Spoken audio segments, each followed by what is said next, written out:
Well, g'day Max here again, welcome back to the shop. So today we're back on our JFMT lathe and all going well, fingers crossed, we'll get our assembled apron mounted up under the carriage, and it would be good if we can get all the lead screw and feed shaft, all the shafts in, and have all the side of it buttoned up. So with regards to the oil pump issues I had in the last video, I'll bring you closer and show you our interim fix. So I ended up going ahead and fitting this external pump. What actually happened, I was umming and ahhing and looking and thinking, and I cut this piece of aluminium plate out, thinking, well, I could make that into a valve plate to house a check valve for the suction, and then remount our original pump to it. Then it dawned on me, well, we've just spaced the original pump out 10 millimeters. So when we look, that's the cam that drives the plunger. Well, the plunger is going to be spaced further away and won't contact anymore. So I'm only just been going through the comments of that video, and someone suggested a longer plunger.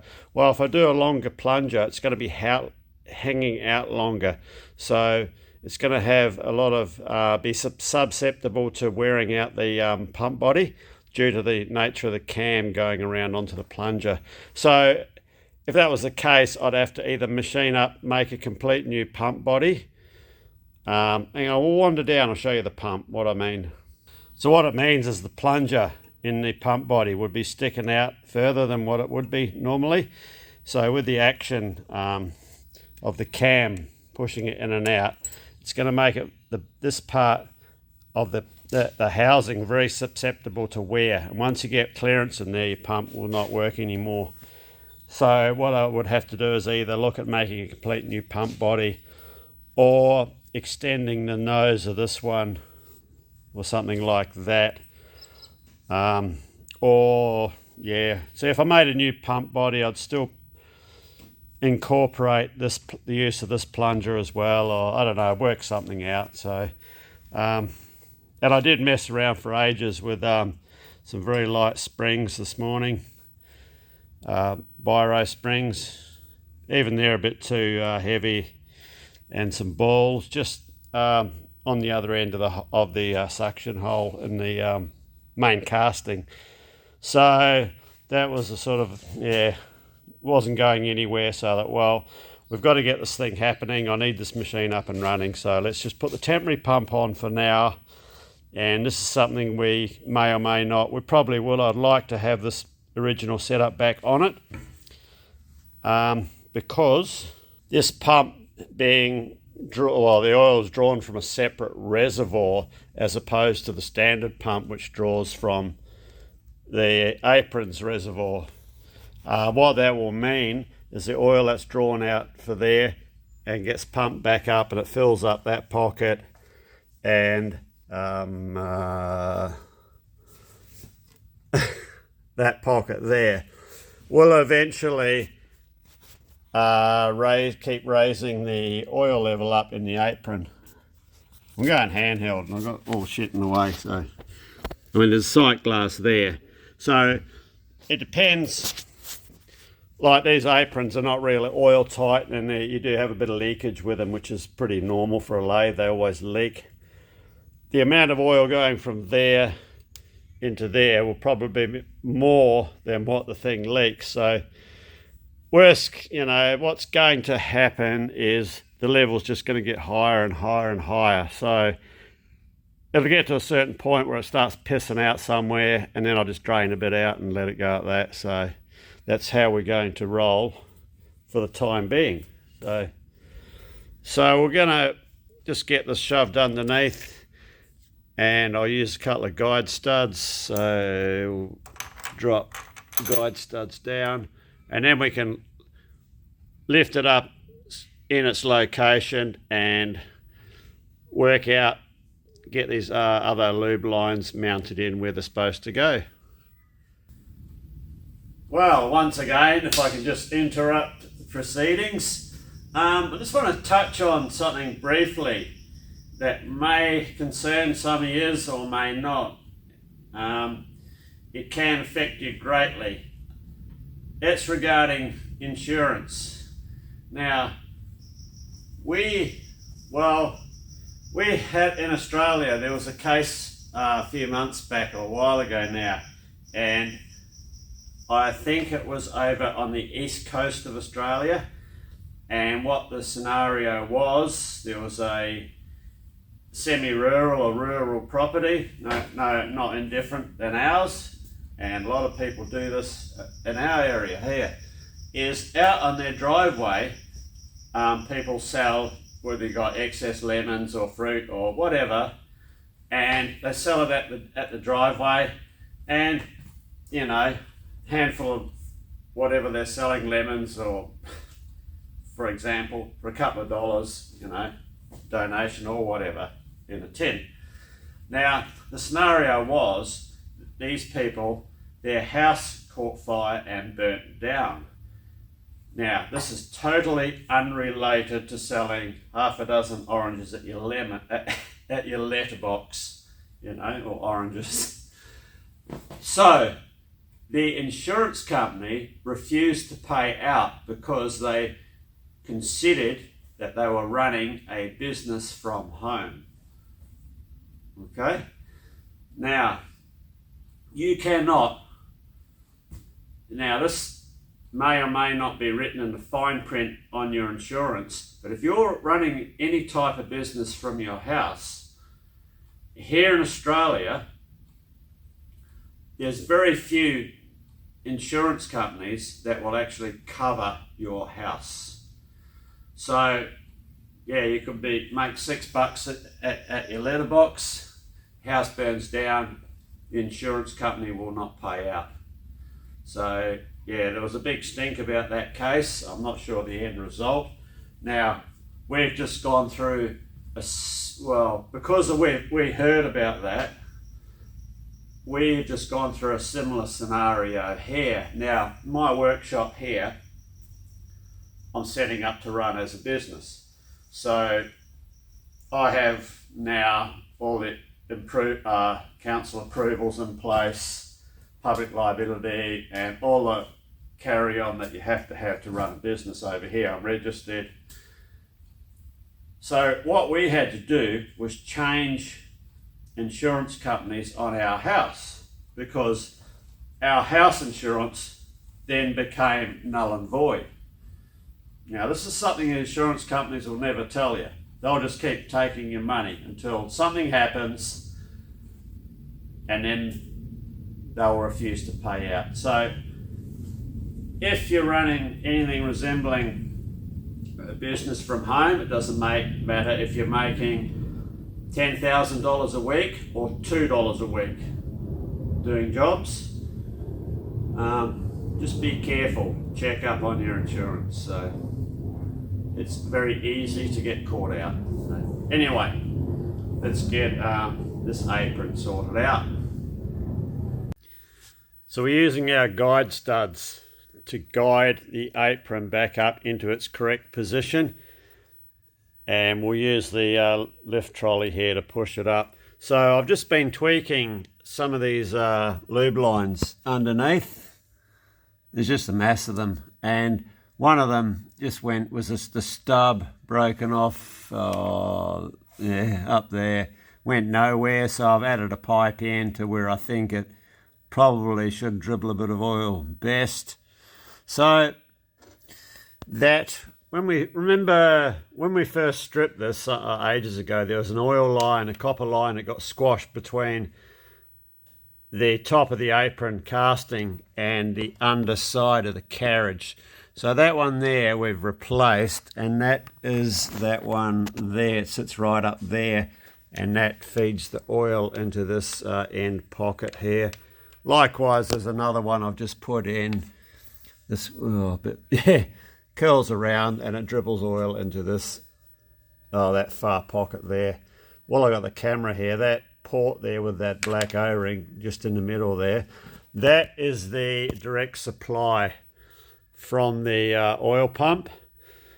So the pump feeds through a copper line internal, comes up there, goes into a mating gallery, or that hole just there, and then from there goes through drillings to here where the into the distribution valve. So depending on which way this knob is rotated, it will direct the oil either to add extra lube to the 2 lube ports or lube areas in the apron, so those pockets get filled with oil, and that's just gravity fed through the remaining other tubes. Yeah, like I said, there's one at the back there as well. So yeah, once it hits the distribution valve, if you got it switched to where's the bloody nameplate? Slideway, then it will direct the oil to the cross slide and to the carriage itself where it runs on the bed. So I'm at the stage now where we need to lift this up into position. I'm just going to use the scissor platform. We need to get it up into position and be very mindful of these copper lines. So we'll bolt it up, and then we'll lower it back down again to make sure we have not damaged any of those lines. So yeah, slowly up she'll go.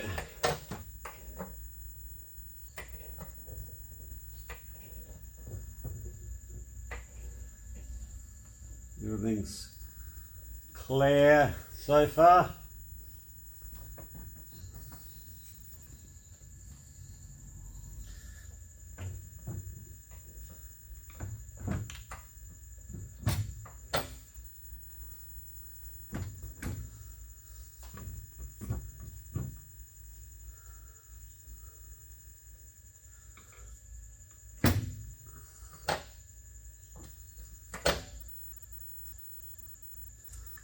Light pressure on, she seems to be home, so I think we've missed all of our lines. If that's gone up that easy, that means we've missed them. Otherwise I would have felt that, or I would have seen it. So our new gear has engaged in the rack. That was something that was quite a point of concern because I didn't have much dimension wise to go off, and I'll have to go back and look at the old video when I made the new pinion gear, because I did want to make it a couple of thou physically bigger just to take up any wear. So we're looking good there. My only concern is there's not much play in that, is when we're down to the unworn area of the rack. So what I'll do now, I think let's give the oil pump,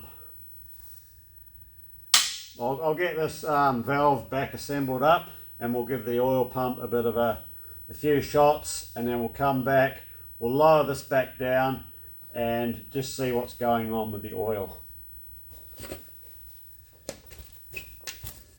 First I'll give it a few pumps and we should see oil coming out of this hole here.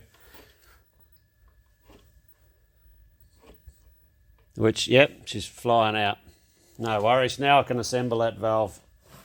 Right, given that oil pump quite a few squirts, so we'll lower this back down and just have a look.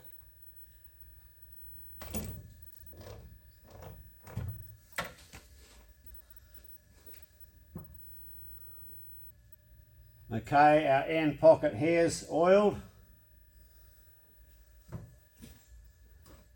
And yeah, we're getting oil through to the other end pocket here.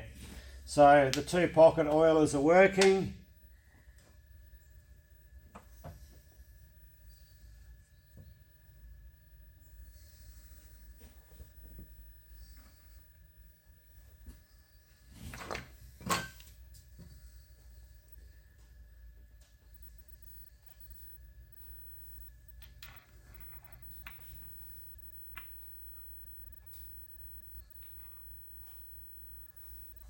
Now,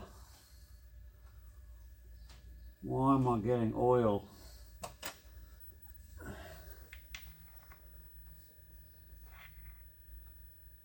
Yeah, no, that's good, that's good, that's...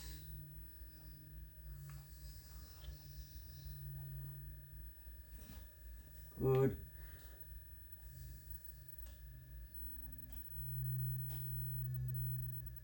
Alright, I'm just going to do a little modification here. So this one here, this extra one I put in, this just had a little stump coming out of copper tubing and it went nowhere. If the oil that was going to come out just falls down into the apron and misses everything. So I've run it along to dribble it down on top of a gear cluster there. But in here there's a little ball check valve, which is quite easy to pump oil through, but because it's, when you got to look at the lines of least resistance, this now has most resistance. And the reason I did not take the ball check valve out is because this is a larger size copper tubing. I did not want to make this the least restrictive passage, because if I had of, then the other two smaller lines would not get their full amount of oil. So what I'm going to do is take the ball check valve out of that, and I'm just going to crimp the end of this oil line just to reduce its size, and then repeat the procedure, put the apron back up. I'll make sure these two end pockets are empty of oil, and then I'll recharge the system and have another look. And what I want to see is oil in both pockets as we have now, and a dribble of oil, evidence of a dribble of oil on the end of that pipe. It's a lot of dicking around, but we're all at trial and error here because there's no documentation on any of this, how it's supposed to go. So we just have to do what looks right. So we do have evidence of oil at the start of that valve, so it's not letting any through. So it does have a ball bearing and a spring, but light pressure will allow the oil to come through and then out of this tube. So it's looking like it's not getting enough pressure to open the ball, all due to the other two open lines.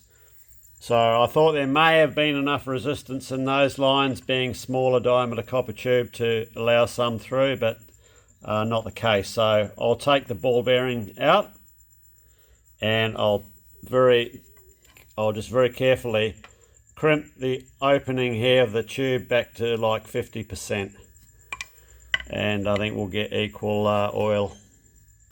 Right, well, that little trick done the job. So we've got evidence of oil now on the end of that pipe running down onto these gears here, and it hasn't affected what's going into the two end pockets. So no oil lines are squashed, so we can safely bolt this up into position now. So yeah, it is a bit of mucking around, but you got to do it, make sure it's right.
We can take our guide studs out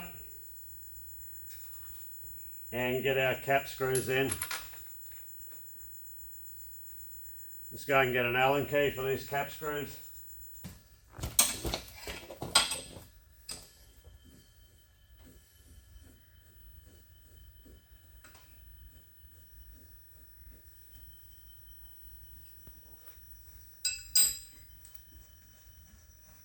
So yeah, this has been a long time coming.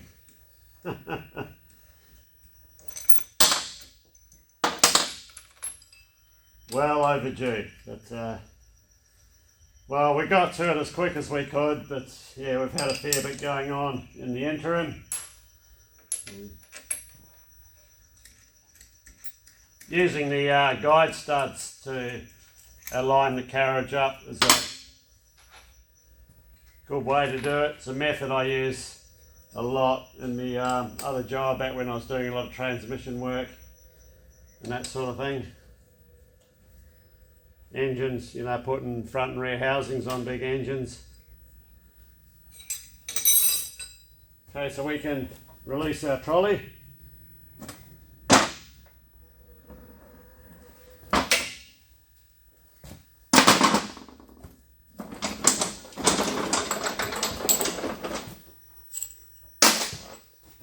Got a couple of dowel pins to go in here as well.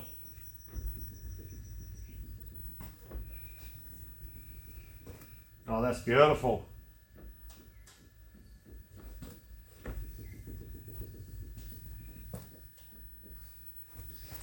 Let me just see if I can feel the free play.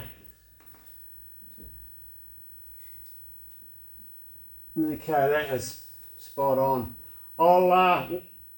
I'll just put the dowel pins in, tighten this down, I'll wipe down the bed, and we'll run the carriage up to the other end, and we'll check the free play of our new pinion gear in the unworn section. I think we're going to be in a good position, fingers crossed.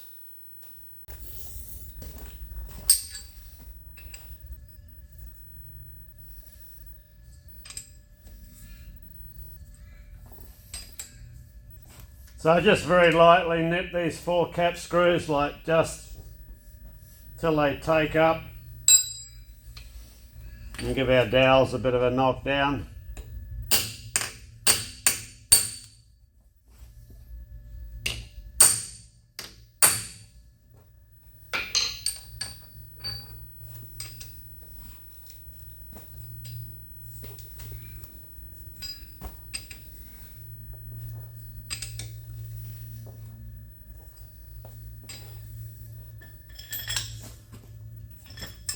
And just snug them down. They don't need to be over tightened or anything like that. They're not, just a gentle snug down like that. And recheck our dowels.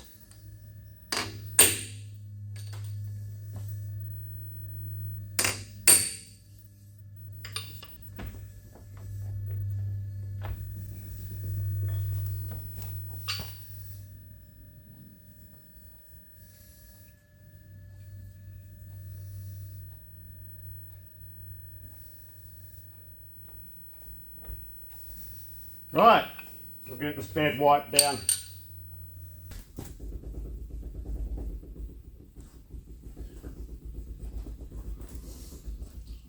Just want to check the backlash in our traverse hand wheel with our new pinion. So we're right up the end in the unworn section. So we've got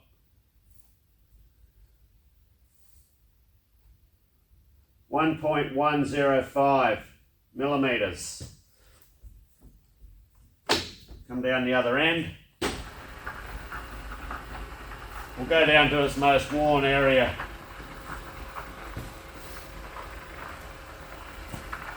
Don't have to wind it anymore.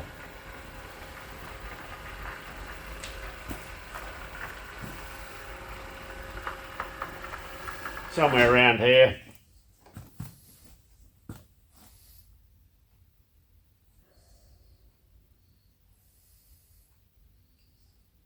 So we got 1.1, 1.2, 1.3, 1.3 millimeters at its most worn section. Now bear in mind, that's not only through the pinion, but through the entire gear train back to the hand wheel here. So I think that's come out quite good. So our cross slide traverse,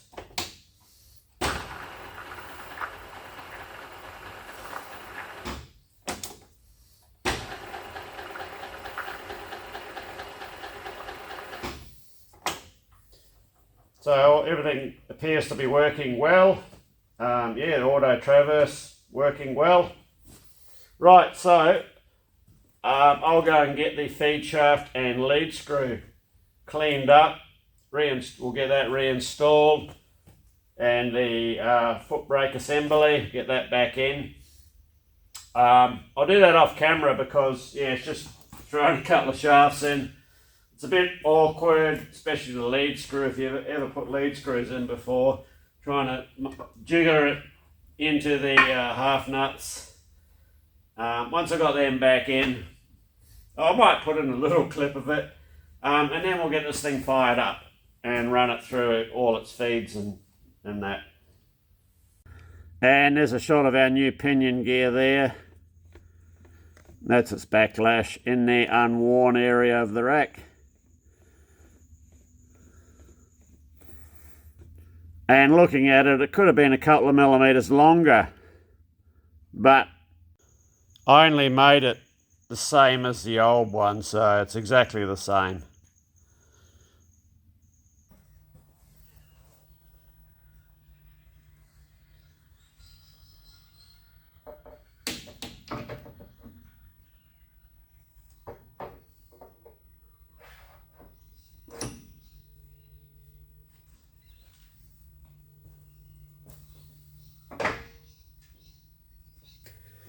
And the end here is just secured with a couple of Allen keys.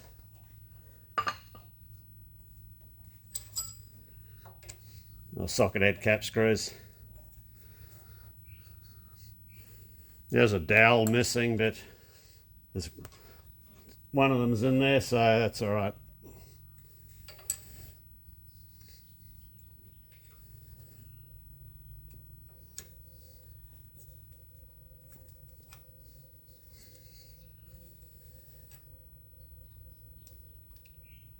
Okay, so the feed shaft has a captive key, has this dowel on it, and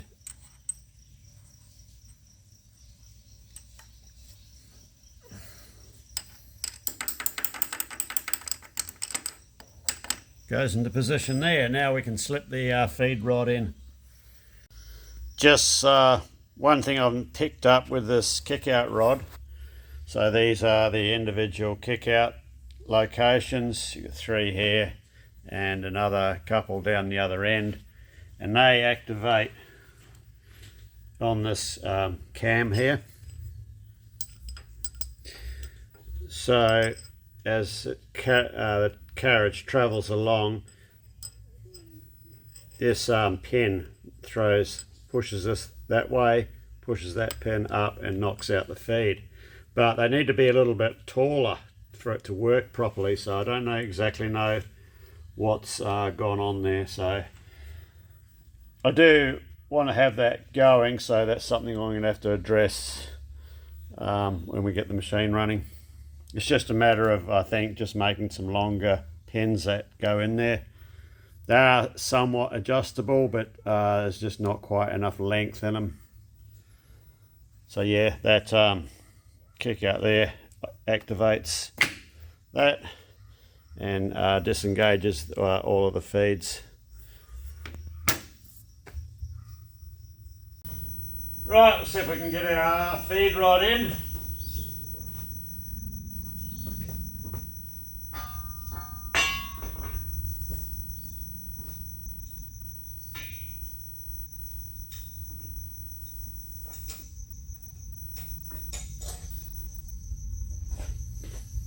Just using a strap just to support the end of it.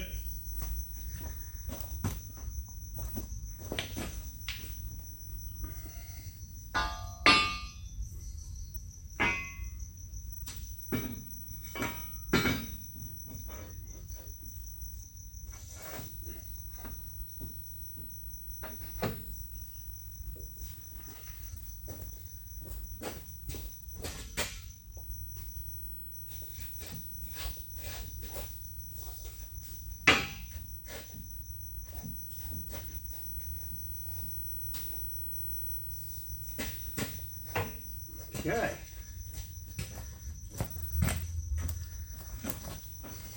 So we're going to line up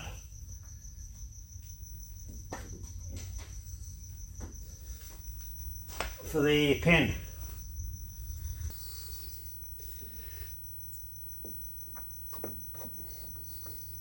So just for now, I'm just going to drop a bolt through it.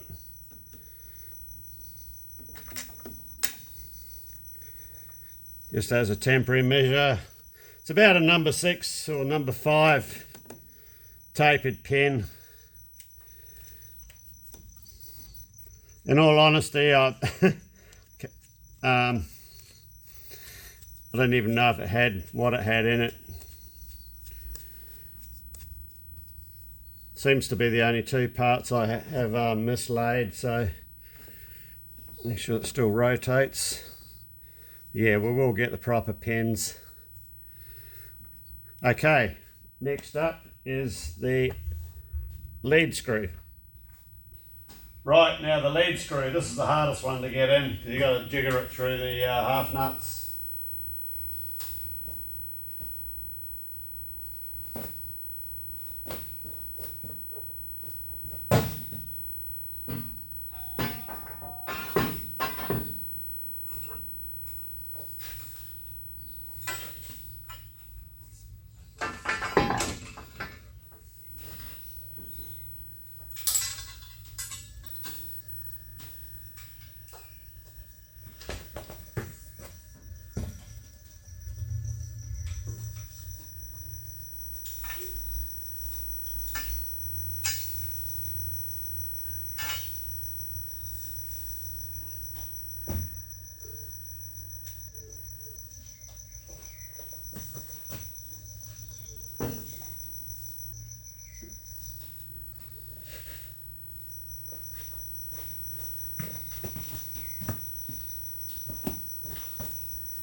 Hey, something's not letting us feed this through. I'll have to get a mirror and we'll have a look.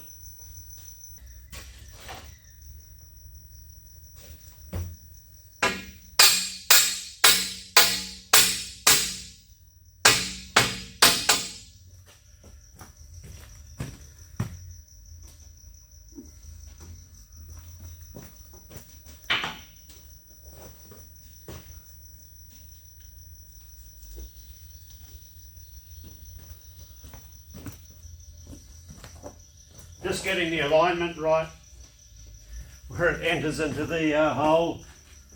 That's got it.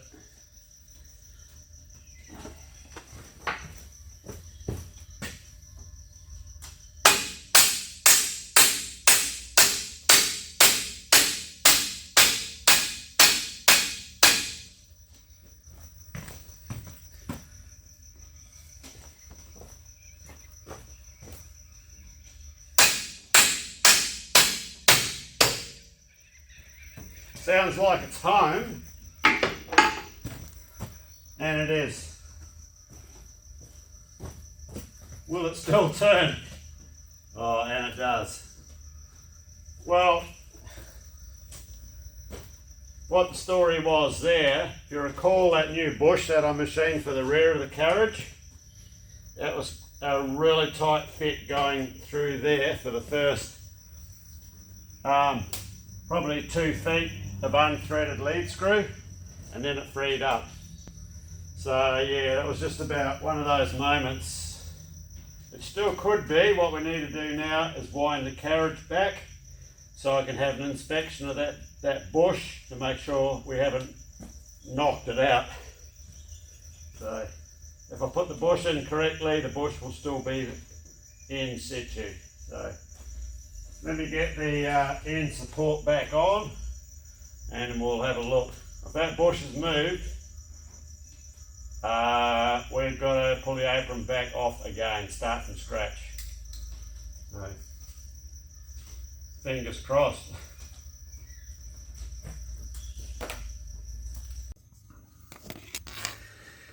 So up in there, this piece here that I'm shining the torch on, so we're going to zoom you in a bit.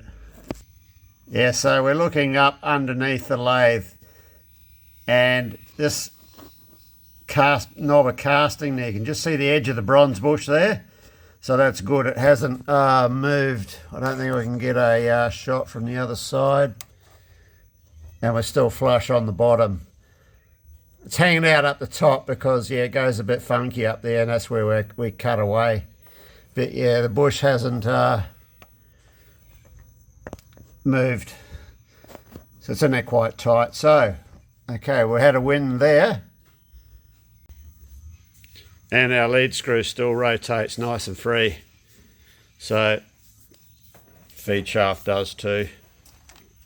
So what it was coming over this area of the shaft here. There's a couple of little humps and bumps on the shaft. So it was just those going through that bush. I should have probably had a bit more forethought, and I did honestly totally forgot about that bush. Maybe smooth some of this out, but it all went through with a light tap fit. It was a bit of a concern because I was putting myself in a position where that could have gone tight on the bearing and then knocked the bearing out. So then the bearing would be stuck on here, and I would not have been able to move the lead screw back out that way. So the only way around that would be, well, I'd have to anyway if that happened, would be start from scratch, drop the apron back off. So every now and then you have these little wins, and that was one of those every now and then. Well, all the shafts are in, brake pedals are in. We're finally down to just about a usable lathe. All that's left is the chip pans to go in, splash guard along the back, and the coolant pumps. I've just got to mount it back in its posi in there and put the cover plate back on and put the tool post on, and we're ready for action. We'll start using it. It's got the headstock's quite noisy. It's all straight cut gears, and I have had an inspection in there. Got 25, 37, 54, 77, 112, 160, 240, 350, 500, 720, 1050 and 1500. I'm only at this stage running at max speed of 720 because it's got this big 4-jaw on. Well, it's not a big 4-jaw, but yeah, it's. I'll keep the one. I'll give it a quick flick in 1050, but I'm not going to do the 1500 with that chuck on. So yeah.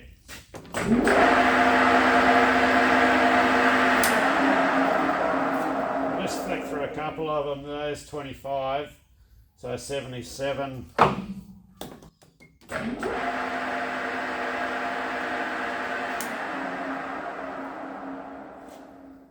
Okay, we'll go up to 240. Should be, yeah.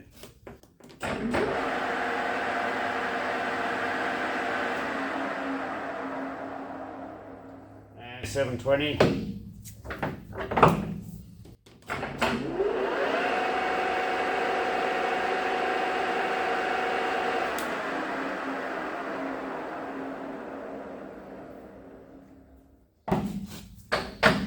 And 50.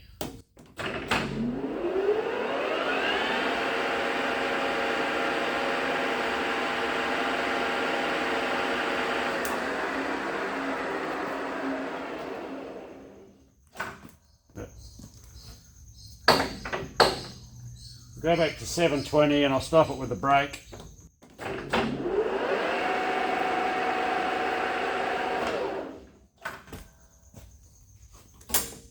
So that all, yeah, the brake's working. May quieten down after a while, I don't know, that's what I say, we'll just monitor it.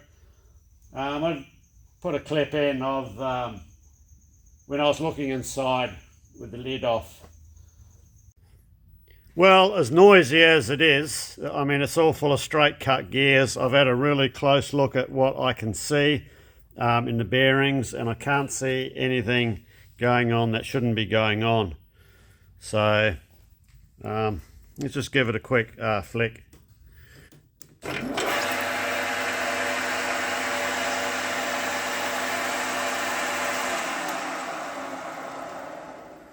Oh, it's going to spray oil everywhere.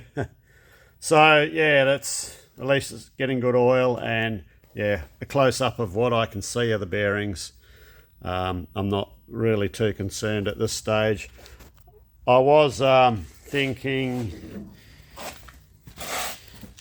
bearings in this input shaft or this counter shaft, but yeah, like I say, I can't really see down to this one, but I can see the counter shaft. So what little I can see, it looks not too bad. And it is getting oil, verified there's oil going through there. So what I'm going to do is run the machine and just monitor it and see how it goes. So yeah, everything's working here.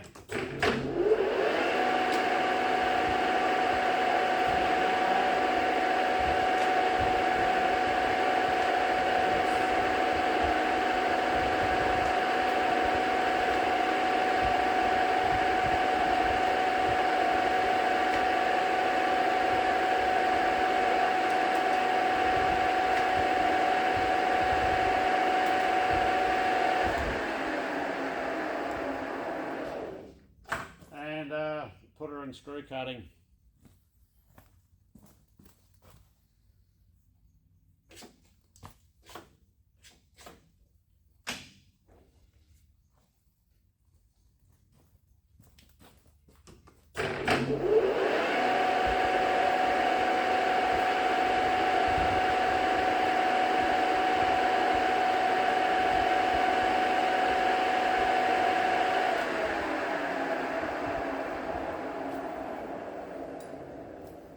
Still have to put the screw cutting dial on, so I just clean that up and get that on. So, but yeah, that's pretty well. Once I put the chip pans in, we've got a usable machine. So yeah, Sunday afternoon, it's been a huge push that I've had on to get this up and running for this weekend. I just wanted to get it out of the way and done. Just like a few little minor things to do on it now. Tool post, thread cutting indicator, chip pans, backsplash guard. I mean, it all adds up. There's probably another day mucking around with it there that I'll do off camera. So I think next video, what we need to do is get our tailstock set up. We'll just recheck the level of the lathe, just the tailstock because it will be out because I've had the whole thing in bits. And I think we'll do some test cuts. So we're getting there. So anyway, cheers, thanks for watching, and yeah, hop along next video and we'll see how this thing goes.